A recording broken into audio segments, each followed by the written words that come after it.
One killer in this elderly patient. એટલે આપણે એમ વિચારે કે થાપાનું ફ્રેક્ચર થયું પણ એકચ્યુઅલી પેશન્ટ યુરિન ઇન્ફેક્શનના કારણે એક્સપાયર થઈ જાય. Second major problem is deep vein thrombosis. Deep vein thrombosis એટલે પગની લોહીની નસો એમાં હલનચલન બંધ થઈ જવાને કારણે એ બેકફ્લો જે હાર્ટ સુધી થવું જોઈએ લોહી, એ લોહી બેકફ્લો નથી થતું, ત્યાંનું ત્યાં જ પડ્યું રહે છે અને પછી ગંઠાઈ જાય છે.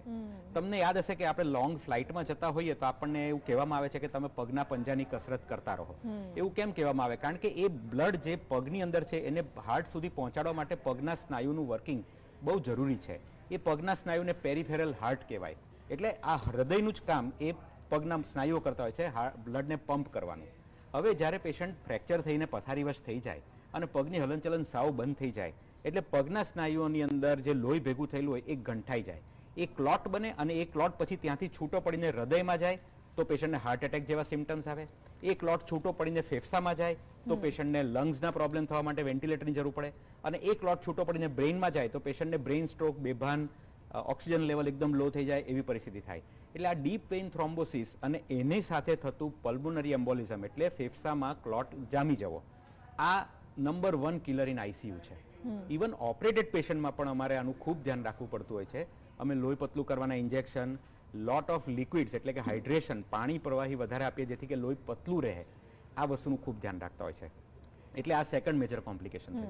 થર્ડ મેજર કોમ્પ્લિકેશન છે જે પથારીવશ પેશન્ટ છે, એ પેશન્ટ પડખે નથી ફરી શકતું દુખાવાને કારણે, એ પેશન્ટને કોઈ ફિઝિયોથેરાપી કે કોઈ એક્સરસાઇઝ કરાવવાવાળું નથી આવતું, એટલે એને પાછળ ભાઠું પડી જાય જેને બેડસોર કહેવાય. આપણે એવું વિચારીએ કે બેડસોર તો મહિનો સૂઈ રહેશે તો પડશે, પણ અમારા એક્સપિરિયન્સમાં ઓલ્ડ એજમાં ચામડી એટલી કમજોર હોય છે, એ લોકોનું શરીર એટલું નાજુક હોય છે કે 5 દિવસ પથારીવશ રહેલું પેશન્ટ જો હોસ્પિટલ પહોંચે છે તો બેડસોર સાથે જ પહોંચે છે. એક વખત પાછળ ભાઠું પડી ગયું પછી તમે ગમે તેટલી સારવાર, ડ્રેસિંગ કે ઓપરેશન કરશો, જ્યાં સુધી તમે એ પેશન્ટને બેઠા અને ઊભા નહીં કરી શકો ત્યાં સુધી એ ભાઠું મટશે નહીં. કારણ કે એના ઉપર કન્ટિન્યુઅસલી લોડ આવ્યા કરે તો એ ભાઠું મટે જ નહીં. એટલે આ બેડ સોર પણ એક બહુ મેજર પ્રોબ્લેમ થઈ જતો હોય છે. ટુ ધેટ એક્સટેન્ટ સારા ઘરના લોકોને ભાઠું પડી જાય ને પછી એમાં ઇન્ફેક્શન થાય ને ખરાબ સ્મેલ આવવા માંડે, એમના પરિવારજનો એના નજીક જવા માટે પણ ખચકાતા હોય છે. એટલી ખરાબ પરિસ્થિતિ થાય. અને પછી પથારીમાં જ સંડાસ થતો હોય, પેશાબ થતો હોય, એટલે એ બધું ભીનું ને ગંદકીની બધું એ ત્યાં પણ જતું હોય. એટલે આ રીતે બહુ જ કરુણ હાલતમાં પેશન્ટ પહોંચી જતું હોય છે 1.5 જ મહિનાની અંદર. એટલે આ બેડ રેસ્ટની જે ટ્રીટમેન્ટ છે એ હવે આખી દુનિયામાં અમે એવોઇડ કરીએ છીએ. કારણ કે અમે એવું ફાઇન્ડ આઉટ કર્યું છે, સાયન્ટિફિક સ્ટડીઝમાં એ પ્રૂવ થઈ ગયું છે કે મોટામાં મોટું જોખમ સાથે પણ તમે ઓપરેશન કરો તો તમને જોખમ શરૂઆતના 2 દિવસનું છે, પણ તમે બેડ રેસ્ટમાં પેશન્ટ રાખો તો તમે 1.5 મહિના સુધી આ જ જોખમ લઈ રહ્યા છો. એટલે ઇન્ટેલિજન્ટ ટ્રીટમેન્ટ એ છે કે તમે 2 મહિના 1.5 મહિનાનું જોખમ લેવા કરતા 2 દિવસનું જોખમ હોસ્પિટલમાં રહીને લો, જેથી કરીને એક વખત તમને ઓપરેશન સરસ રીતે થઈ ગયું, તમે બેઠા ઊભા થઈ ગયા તો બાકીના કોમ્પ્લિકેશન્સમાંથી તમે બચી જશો. પ્રણવજી, હવે એવા દર્દીઓ માટે આ જે વાત છે ને જ લગતી વાત છે કે એવા દર્દીઓને શું મેસેજ આપશો? કારણ કે જે લોકો ડોક્ટર પાસે ગયા છે, કદાચ ઓપરેશન કરાવી દીધું છે, ડોક્ટરે એમને કહી દીધું છે કે તમારે 1.5 મહિનો તો તમારે રેસ્ટ કરવાનો જ છે. હવે જ્યારે એ પોતે દર્દી ઘણીવાર એવું વિચારતો હોય છે કે ના, મારે ઊભું થવું છે, મારે થોડું ચાલવું છે, વોક કરવું છે, પણ ઘરના સદસ્ય એ લોકોને ના પાડી દેતા હોય છે કે ના, તમે સુઈ રહો, ડોક્ટરે ના પાડી છે. ભલે પોતે દર્દી પોઝિટિવ હોય તો પણ ઘરના લોકો એવું કહેતા હોય છે. એવા લોકો માટે શું મેસેજ? બહુ સરસ પ્રશ્ન કર્યો તમે મને. આવા પેશન્ટ છે ને બહુ રેરલી જોવા મળતા હોય છે અમારી પ્રેક્ટિસમાં. અને જ્યારે અમને આવું એક પેશન્ટ દેખાય, અમે ઓપરેશન પહેલા જ્યારે પેશન્ટ સાથે વાત કરીએ ને તો પેશન્ટનું માઇન્ડસેટ અમે જજ કરીએ. અને મારો એક સવાલ છે કે અંકલ પાછા આપણે ચાલતા થવાનું છે, આપણું કોઈ પેશન્ટ હોય તો અંકલ પાછું આપણે જાત્રા કરવા જવાનું છે, મંદિર સુધી જવાનું છે. હા, અને એ વખતે પેશન્ટનો જે જવાબ આવે ને, અમુક પેશન્ટ હવે સાહેબ ઉંમર થઈ ગઈ, હવે શું હવે અમારે તો, અને બીજું પેશન્ટ હા હા સાહેબ આપણે જવાનું જ છે. એ જે પેશન્ટનું માઇન્ડસેટ છે ને એ જ્યારે પોઝિટિવ આવે ને તો અમને એક નવી ઉર્જા મળે. We get energize. અમને થાય કે આ પેશન્ટ તો 100% રિકવર થશે. અને એ માઇન્ડસેટ પોઝિટિવ રાખવા માટે ખૂબ મહેનત કરવી પડતી હોય છે. જો તમારું પેશન્ટ પોઝિટિવ માઇન્ડસેટ વાળું છે તો તમે નસીબદાર છો. અને હું તો પરિવારને એ જ કહું છું કે ઓપરેશન સારામાં સારી રીતે કરો. ઓપરેશન કરવામાં થોડું લેટ થાય, ઓપરેશન કરવામાં કદાચ તમને સિનિયર ડોક્ટર, સારી હોસ્પિટલ શોધવામાં સમય લાગે, લગાવો, પણ ઓપરેશન કર્યા પછી પેશન્ટને પથારીવશ રાખવાનો કોઈ મિનિંગ જ નથી. ઓપરેશનનો પર્પઝ જ એ છે કે પેશન્ટને આપણે વહેલામાં વહેલું કમસે કમ વ્હીલચેરમાં ફરતા તો કરી જ દેવું છે. કોઈ પણ માણસને પથારીમાં પડ્યા રહેવું ગમતું નથી, કોઈ પણ માણસને નહીં, કોઈ પણ વ્યક્તિ આજ સુધી મને એવું મળ્યું નથી. At least they want to move around, they want to move, કે કમસે કમ બેડરૂમમાંથી ડાઇનિંગ ટેબલ સુધી આવું, બેડરૂમમાંથી કમસે કમ હોલ સુધી આવું, કોઈ ખબર પૂછવા હોય તો હું એને મળવા જાઉં. એક ચેન્જ ઓફ એન્વાયરમેન્ટ એને જોઈતો હોય છે. એટલે આપણી સર્જરીનો ફર્સ્ટ એન્ડ ફોરમોસ્ટ ગોલ એ જ છે કે કોઈ પણ હિસાબે ઓપરેશન પછી પેશન્ટને બેઠા થતા, વ્હીલચેરમાં ફરતા અને પ્રેફરેબલી ઊભા થઈને વોશરૂમ જતા આવતા આપણે કરી જ દેવા છે. અને આ ગોલ જો તમારો ફૂલફિલ ના થતો હોય તો મહેરબાની કરીને તમે બીજા કોઈ ડૉક્ટરની પણ સલાહ લો, કારણ કે ડૉક્ટરનું માઇન્ડસેટ જો પોઝિટિવ નહીં હોય તો પેશન્ટ અલ્ટિમેટલી ફાઇનલ સારું રિઝલ્ટ લઈ નહીં શકે. બિલકુલ સાચી વાત છે. જી, હવે આ જે થાપાનું ફ્રેક્ચર છે એનાથી બચવા માટેના કયા કયા ઉપાય છે? આ બહુ અગત્યની વસ્તુ છે અને કદાચ આ એક વસ્તુ એવું છે કે જે એલ્ડરલી પેશન્ટ માટે નહીં પણ જે મારી તમારી ઉંમરના લોકો માટે બહુ જરૂરી છે. ઓસ્ટિયોપોરોસિસ એટલે હાડકાની વીકનેસ, એની શરૂઆત ક્યારથી થાય છે તમને ખબર છે? જી, 25 વર્ષની ઉંમરથી. ઓકે. આપણે 25 વર્ષની ઉંમર ક્રોસ થયા એટલે આપણે આપણી બોડીમાં પીક બોન માસ એટલે કે આપણા હાડકાની અંદર મેક્સિમમ કેલ્શિયમ અને મેક્સિમમ મિનરલ્સ આપણે ત્યારે લઈને બેઠા છે 25 વર્ષે.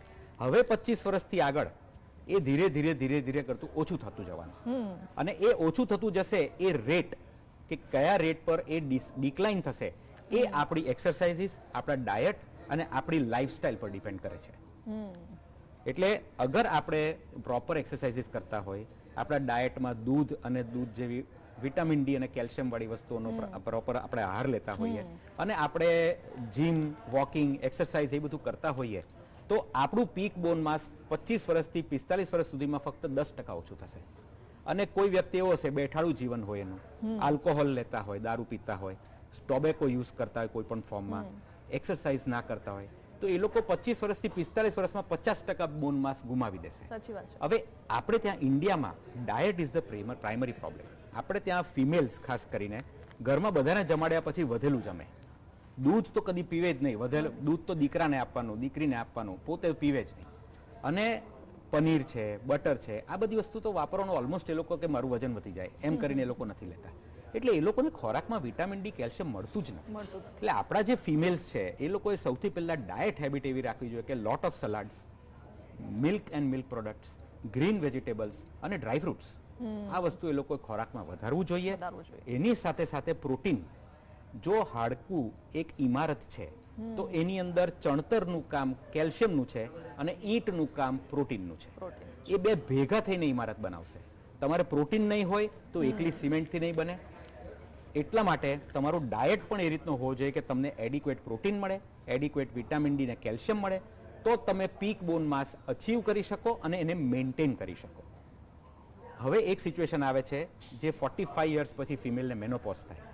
મેનોપોઝ થાય એટલે ઇસ્ટ્રોજન નામનું હોર્મોન શરીરમાંથી જતું રહે. ઇસ્ટ્રોજન જતી રહ્યું એટલે માથા પરથી મા બાપનો સાયો જતી રહ્યા જેવું થયું કે બધા જ ફાયદા જે ઇસ્ટ્રોજનને કારણે હૃદયને મળતા હતા, એ ફાયદા જે હાડકાને મળતા હતા એ ગાયબ થઈ ગયા. હવે 45 થી 50 યર્સની વચ્ચે female 30 to 40% bone mass lose કરે છે. જે મેલ 20 વર્ષમાં લૂઝ કરે છે એ ફિમેલ ફક્ત 5 વર્ષમાં લૂઝ કરે છે. એટલે એ ટાઈમ પર ફિમેલ પ્રોપર ટ્રીટમેન્ટ ડોક્ટરની સલાહ પ્રમાણે કરે. ડાયટ અને એક્સરસાઇઝ સિવાય થર્ડ વસ્તુ જેમ કે હોર્મોન થેરપી છે, જેમ કે મેડિસિન્સ છે, એ કરે અને એનું પીક બોન માસ મેન્ટેન કરવાની કોશિશ કરે તો એ બધા લોકો 25 વર્ષથી 50 વર્ષના વચ્ચે આ બધું સાચવે તો એ લોકો 70 વર્ષે થાપાના ફ્રેક્ચરમાંથી બચશે.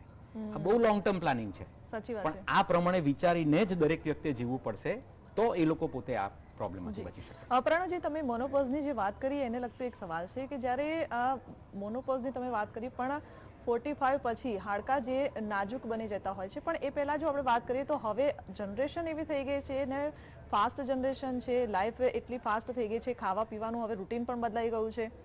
કદાચ લોકો 2 ટાઈમનું જમવાનું સારી રીતે જમતા હશે કે પ્રોટીન લેતા હશે. 30 પછી એવું કહેવાય છે કે ફિમેલના જે હાડકા છે તે ખૂબ જ નાજુક થઈ જતા હોય છે. તો એ લોકોએ શું કરવું જોઈએ?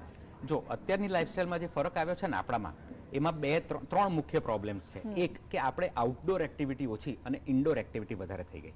એટલે સૂર્યપ્રકાશથી આપણને જે બેનિફિટ થતો હતો વિટામિન ડી પોઈન્ટ ઓફ વ્યૂથી કે આપણા જ બોડીમાંથી કોલેસ્ટ્રોલને વિટામિન ડી માં ફોર્મ કરે અગર સૂર્યપ્રકાશ એડિક્વેટ મળે, આપણને કોઈને 2 કલાકનો સૂર્યપ્રકાશ મળતો નથી. એટલે સૌથી પહેલા આપણને આ પ્રોબ્લેમ આવ્યો કે આપણે ઇન્ડોર્સ રહેતા થઈ ગયા. સેકન્ડ વસ્તુ એ થઈ ગયું કે આપણી લાઈફમાં બધું ઇઝી થઈ ગયું. હવે ફિમેલ્સની વાત કરો તો એક જમાનામાં ફિમેલ્સ કેટલું ચાલીને જતા, પાણીની ડોલ ઉચકીને લાવતા, એ લોકોને ફિઝિકલ એક્ટિવિટી ઓટોમેટિકલી થતી હતી. જે ફિઝિકલ એક્ટિવિટી ને ખોરાકની પણ આપણે જો વાત કરીએ તો પહેલાના ખોરાકમાં અત્યારના ખોરાકમાં બહુ જ ફરક છે. હવે ફાસ્ટ ફૂડ વાળું કલ્ચર આવી ગયું છે, હવે બહારથી ઓર્ડર કરવા વાળું કલ્ચર આવી ગયું છે. તમારા ઘરમાં તમે જે વસ્તુ લાવીને ચોખ્ખી વસ્તુઓ વાપરો છો અને બનાવો છો અને તમે કશેકથી ઓર્ડર કરીને મંગાવો છો, એ લોકો ત્યાં શું મટીરિયલ યુઝ કરે છે તમને ખબર જ નથી. તો આ બેમાં તો જમીન આસમાનનો ફરક પડવાનો. એટલે એ લાઇફસ્ટાઇલ ચેન્જ આપણને નુકસાન કરી જ રહ્યું છે, બહુ મોટા પાયે કરી રહ્યું છે. અને છેલ્લામાં છેલ્લી વસ્તુ આપણી આ સોશિયલ મીડિયા, જેને કારણે આપણે થોડાક બી જે ફિઝિકલી એક્ટિવ રહેતા હતા, બહાર જતા હતા, આંટો મારવા જતા હતા, વોક કરવા જતા હતા, એ બધું બંધ થઈ ગયું. હવે બધા આખો દિવસ ફેસબુક ઇન્સ્ટામાં પડ્યા હોય છે. એટલે અત્યારે જે જનરેશન આવી રહી છે એને તો આ વસ્તુ પર ખાસ ફોકસ કરવું પડશે કે કઈ રીતે હું મારી હેલ્થને મેન્ટેન કરું. બાકી એ લોકો પાસે વેલ્થ હશે, નોલેજ હશે, પણ એ લોકો હેલ્થથી સાવ પાયમાલ થઈ જશે. સાચી વાત છે. મેં એક એવું પિક્ચર જોયું હતું કે મમ્મી બાળકને પહેલા જે ઘરમાં આપણે લોકો રમતા હતા કે બહાર આપણે રમતા હતા ત્યારે ઘરમાં બોલાવતા હતા કે ચલો ઘરે આવી જાઓ, અને અત્યારે મમ્મી ખુદ કહે છે કે જાઓ તમે બહાર રમવા જાઓ, ઘરમાં ના બેસી રહેશો. એટલે આ એના જેવી વાત થઈ ગઈ. પ્રણવજી, આપણે આજ રજૂઆત સાથે આગળ વધીશું, બ્રેક માટે રોકાઈએ. તો યસ ડોક્ટરમાં આગળ વધીશું બ્રેક બાદ.